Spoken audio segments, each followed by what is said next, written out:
bake a cherry pie? Billy boy, Billy boy. Can she bake a cherry pie? Charming Billy. She can bake a cherry pie quick as a cat can wink her eye. She's a young thing and cannot leave her mother. Well, Granny, did you pick out your spot yet for the garden? Yep. I kind of favor a patch right close here to the house. I'll plow you up something there directly. Yeah, just enough for some onions and taters and some rudibakers.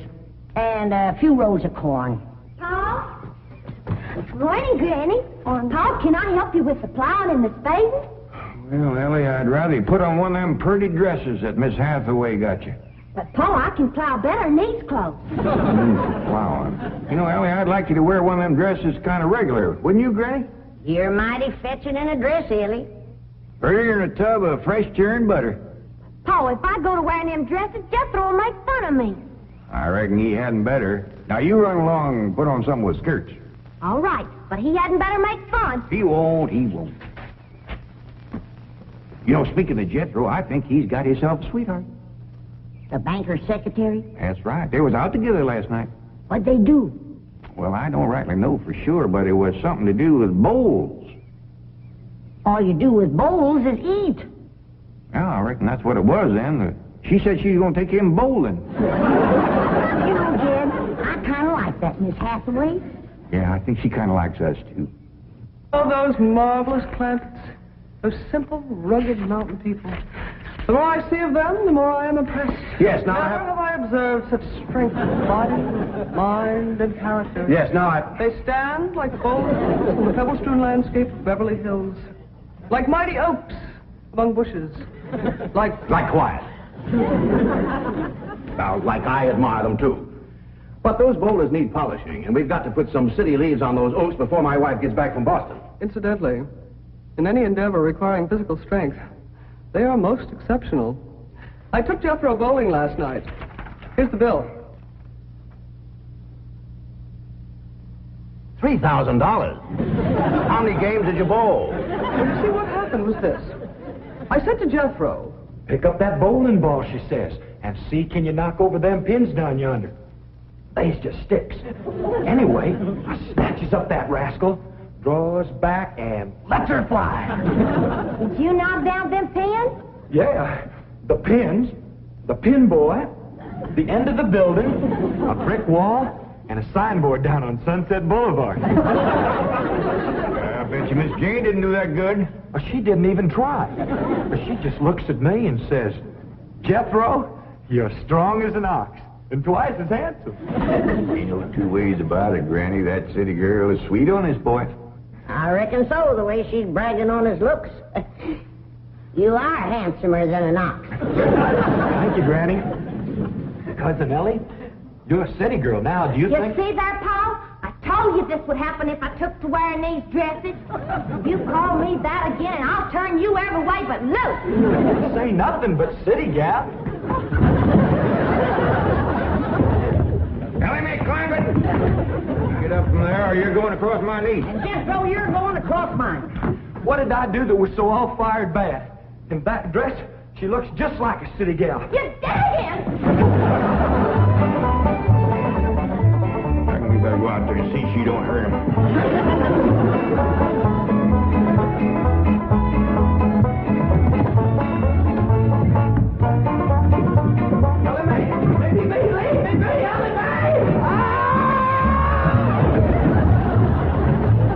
Jethro, now that we living in a city, you've got to learn to use the steps. I'll be happy to know that I'm making splendid progress with Ellie Mae. She's turning into quite a lady. Fine. But it's Jed, Granny, and Jethro we've got to work on. Clothes, manners, the works. What have you done about servants? That's the problem, Chief. They're basically opposed to the whole idea of able-bodied people letting others do their work for them. Well, that's a refreshing attitude. But we've got to get a skeleton staff in there somehow. A combination butler and valet with Jed and Jethro, who help them assemble a wardrobe, teach them how to... Ravenswood. Your butler? Oh, he's never been my butler. Came with my wife like an overweight dowry. Been in her family for years. And with Margaret in Boston, I can certainly spare him, plus her upstairs girl, Marie. I doubt if you can sell Mr. Clampett on the idea of servants. Get him on the phone. I'll make him think he's doing me a favor by taking him off my hands for a while. Right, Chief? She hadn't ought to throw me down on my head like that. What if I'd have been carrying a frog in my hat? You ain't supposed to be wearing your hat in the house. Well, Granny, where's a fella going to carry a frog? They jump out of your pocket. Hello? Oh, howdy there, Mr. Drysdale. Glad to have you back from Boston. Your missus come with you? Oh, that's too bad. I know her and Granny'd hit it off like two sows on a mud waller. Yes, I'm sure they would. No recipes? No, my wife doesn't do much cooking. No, I doubt if she ever made grits and hog jolls.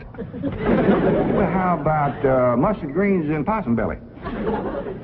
No? Oh, then. Pone and squirrel shank? Boiled chicken hog. Well, say, she don't do much cooking, does she? No. Well, the reason I called Mr. Clampett is I have a butler. Well, he really belongs to my wife's family, but he's been with us ever since we were married. And I was wondering if you'd let him come and stay with you for a while. You mean board with us? Well, I guess you could call it that. Who's going to board with us? Just a minute. Some kin of Miss Drysdale named Butler. Oh, why, we'd be just... That's that no good fat rascal that wouldn't let Ellie and me in to help Miss Drysdale when she was sobering up. Hello? Granny was talking at me, but she's done now. Oh, no, she ain't. Just a minute. Granny, let me hear the man out, and then we can talk it over. Yes, sir, Mr. Drysdale. I'm a listener now. Well, in addition to Ravenswood, he's the butler, you can also have my wife's upstairs girl, Marie. Margaret may be away for some time, and I have absolutely no use for him. Well, I sure would like to oblige. Me and Granny will talk it over, and I'll call you. Oh, thank you. You'll be doing me a great favor. I was glad to help out when I can. Thank you again, Mr. Clampett, and goodbye.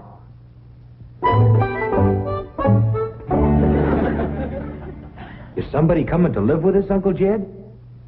Maybe, Jethro, maybe. Why don't you go out and make up with your cousin Ellie? Okay, Uncle Jed. All right, Jed. Let's have it. We going to board that butler fella? Well, Mr. Drysdale would take it mighty kindly if we did. He says he ain't got no use for him. I don't like him myself. Granny, you only met him once. Once was enough. I asked him real nice. I said, are you doing for Miss Drysdale that she's feeling poorly? Are you doing the washing and the scrubbing and the cleaning for her? And he looks right down his nose at me and says, Madam, I am a butler. I reckon he is proud of his name. Kind of fancy. Ravenswood Butler. I don't care if it's Stonewall Jackson. And I think Mr. Drysdale has a lot of gall to ask us to take his wife's kinfolks off his hands. Well, now, I'm mighty beholden to him. You know he's keeping my $25 million in his bank, and he ain't charging me one penny to do it. That's his business. You didn't ask him to do it. Well, now, Granny, if it was just Mr. Butler, I might agree with you, but there's a sad side to the story, too. What's that? Well, you've heard of Mr. Drysdale speak of his stepson? That's his wife's boy by her first marriage? The one they call Sonny? Yeah. Well, it seems she's got a girl, too. And there must be something wrong with her. What? Well, I don't know, but they keep her upstairs. No. Yeah. He spoke of her as my wife's upstairs girl. The poor thing. Her name's Marie, and he'd like us to take her and Mr. Butler. Doggone it, kid. We got enough to do to take care of this big place without... He didn't say what was ailing her, huh? Well, no, but if you ask me, they ain't eating right over there. No. You know what Mr. Drysdale told me? What? His wife ain't never cooked grits and hog jowl. Ah, go on. That's a fact. Nor mustard greens and possum belly. Nor pone and squirrel shank. Nor even boiled chicken hog. The land of mercy. You can't hardly blame Mr. Butler for getting a mite cranky. Man don't eat right, he gets that way. Well, dear, I reckon it won't do no harm to take him in for a spell. Granny, for such a little woman, you got an awful big heart. Well, I feel sorry for the poor girl. But the first time that fancy pants Mr. Butler looks down his nose at me, I'm gonna chuck him in the cement pond.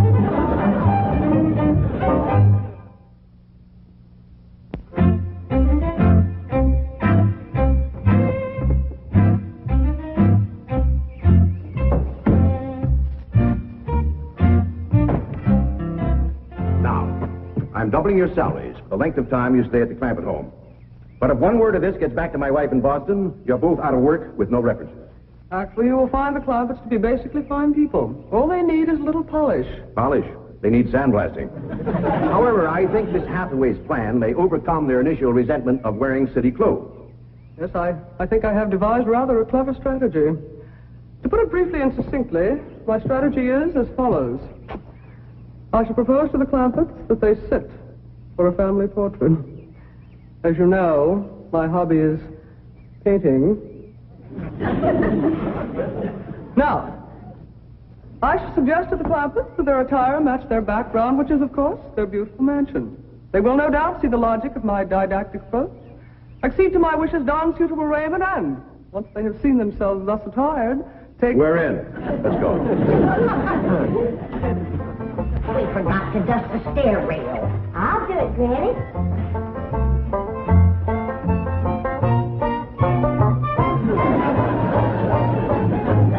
Besides, wearing boys' clothes does come in handy sometimes. Hi, Ginger Granny. I think we got her all spick and span for the company. They ain't a speck of dirt, no place. Can I go swimming now? Me too? As soon as we help Granny clean up the kitchen.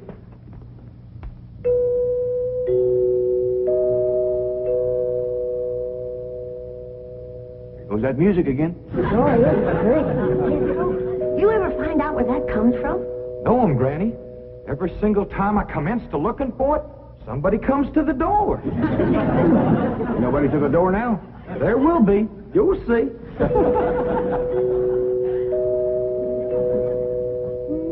Doggies, that's nice. I'll pitch in and see can we find it. You're wasting your time. I'm a-telling you. Before you can find it, somebody will come to the door. There, you see? Happens every time. Now remember, Ravenswood, I'm counting on you. Don't fail me. You have my word, sir. I've been butler and barrett since boyhood, as was my father before me and his father before him.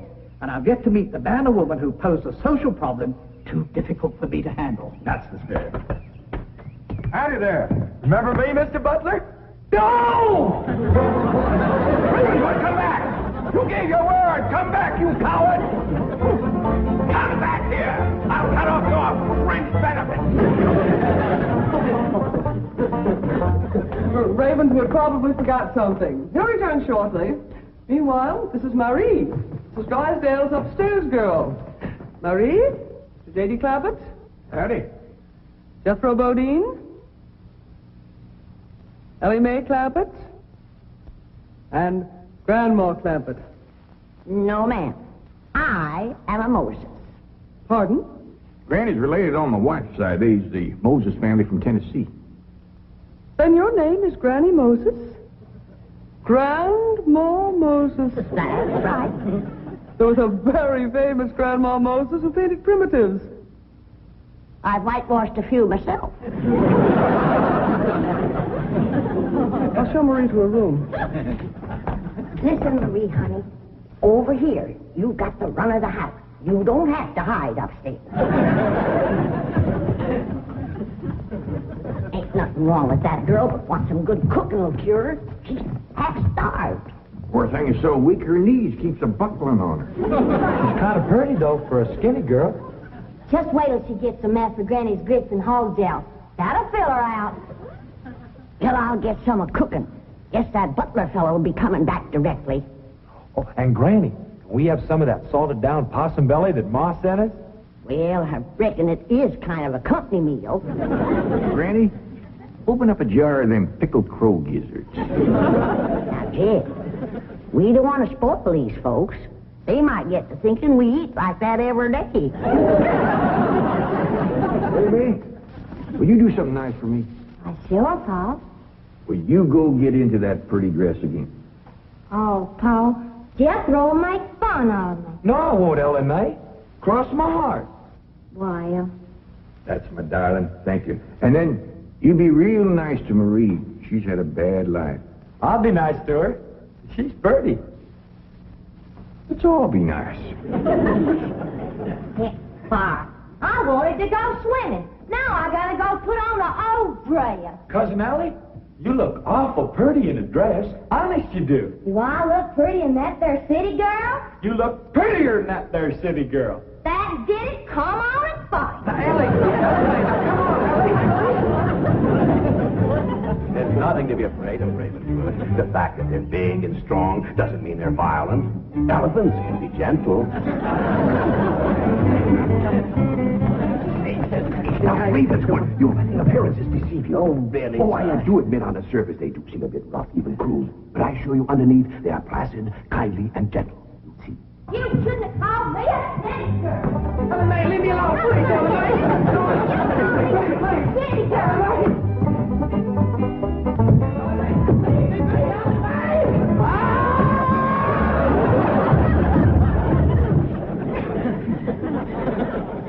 Mr. Butler, don't never say anything nice to that girl. She'll kill you.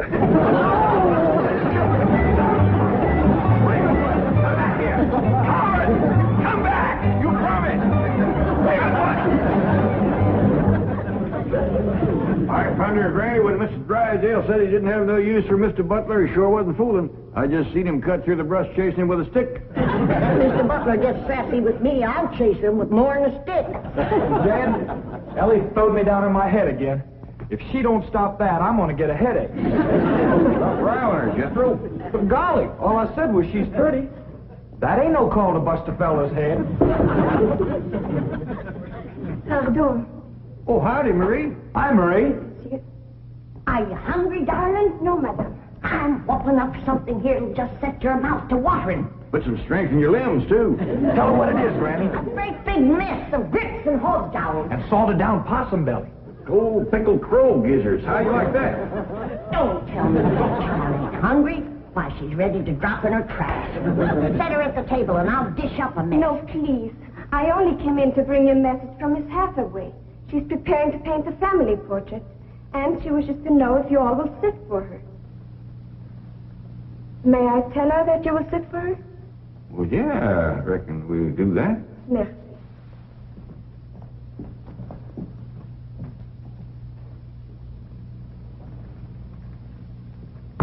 Well, let's get at it.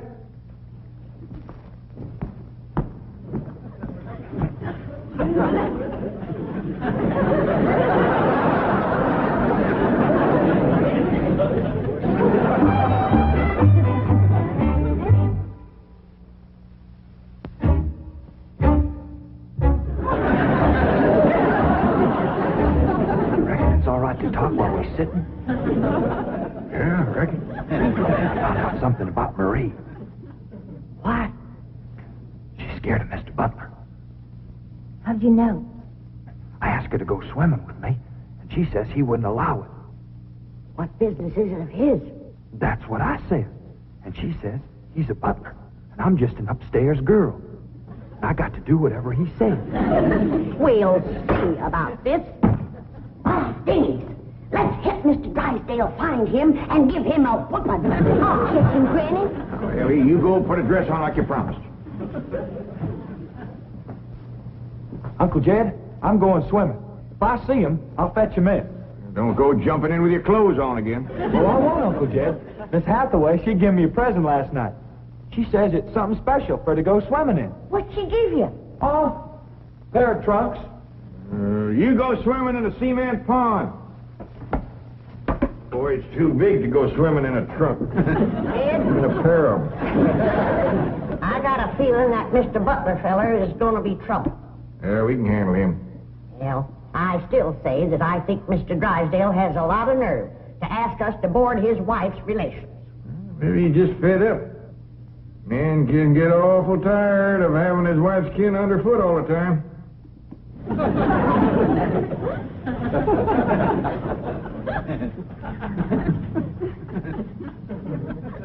He told me that butler fella had been living with them ever since they was married. I declare some in-laws latch on to free room and board like leeches.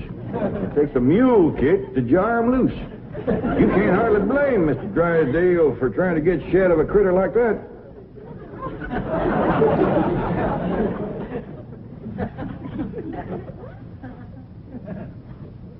Is that the way you feel? You bet it is. I'll see how fast I can get packed. I'll get out from underfoot just as quick as I can. No, Jeff. I know when I'm not wanted. It don't take no mule kick to get shed of me. Darnation, Granny, well, I wasn't talking about you. We couldn't get along without you. No, Jeff. I'm just a burdensome old woman. No good to nobody. Why don't you throw me down the well? Go ahead, pick me up, carry me out to the well, and throw me in. Stop talking like that. Uncle Dan! Uncle Dan! I caught him. Mr. Drysdale, he gave out, but I caught this fat little rascal. What are you doing? You going to whip me, Granny? No, Jethro. I'm going to get thrown down the well. Why don't you throw us both down the well together? But there's no good leeching both. Mr. Butler, I'm sorry Jethro got a mite rough with you. He don't mean no harm. He's just an overgrown boy. Now, we's all mighty pleasure to have you come and stay with us, and as long as you behave yourself, won't be no trouble. Oh, I'm Jed Clampett. Sir. This here's Granny. I reckon you and Jethro done met. Yeah.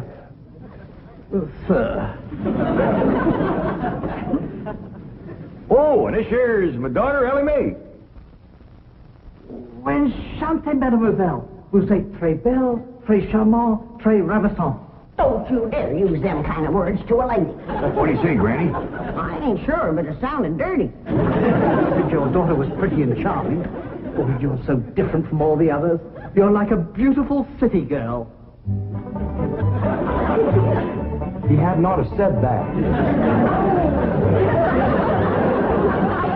Oh, Mary, Oui, Miss Jane. didn't you say the Clampetts had agreed to sit for their portrait? Oui, they said they would do it. What is it? I believe it to be self-preservation, madam.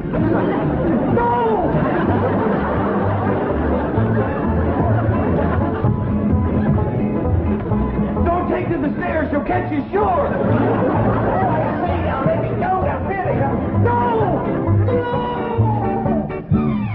Sounds like Ellie got him. Afraid so. Somebody please tell me what is transpiring in the... Dead.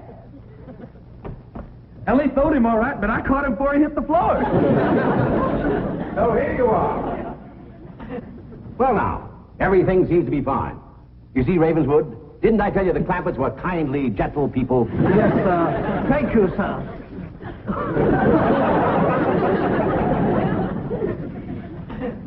We're going to have to feed up both of them, Granny. His knees is buckling, too.